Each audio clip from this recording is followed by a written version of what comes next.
The Russian government is obviously tired of escalating hypothesis encompassing President Vladimir Putin's well-being, to such an extent that this week, Russian Foreign Minister Sergei Lavrov wanted to make some noise about it.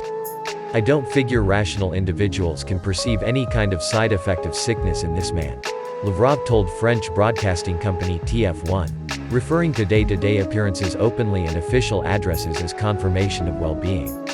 As indicated by Politico, the Russian authorities' comments come as a reaction to ongoing cases that Putin's face has showed up extra puffy lately, which tabloids have guessed to be an indication of anything from plastic medical procedure and steroids to serious sicknesses like Parkinson or disease.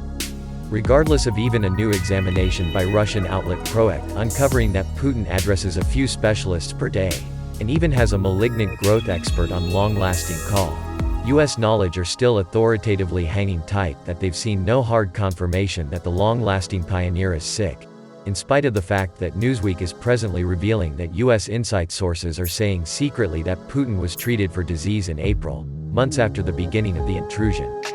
The topic of Putin's well-being is specific-laden with regards to Russia's continuous intrusion of Ukraine.